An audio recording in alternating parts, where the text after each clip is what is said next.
देखते से फास्ट भात करदेली मुग डाल की धोईकी सफा करदेली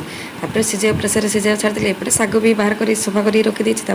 कड़े बसईदेली तेल टे पकईदेली जीरा सोरिष टे पकईदेली रसुण टे छेचिकी पकईदेली पियाज पकईदेली कंचा लका 3टी पकईदेली एपटे मुग डाल सीझा से पकईदेली शाग गुड़ा को धोईकी रखी से पकईदेली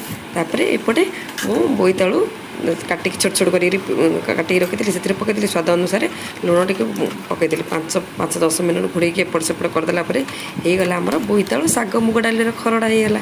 एपटे बोईतालु को छोट छोट कर काटी आलू को केमती छोट छोट कर काटी देखूँ कड़े बसईदेली तेल पकईदेली जीरा सोरिष पकईदेली से पियाज टे पकईदेली आलू बोईतालु से सफा कर धोईदेली से पकईदेली टी सुखिला लंका पाउडर टी लुण टे पकईदेली हलदी पाउडर टे पकईदेली आउे 5 मिनट पर गरम मसला टिके देदेली होगला आमर बोईतालु आलू भजा भात सहित बोईतालु आलू भजा एवं शाग खरड़ा।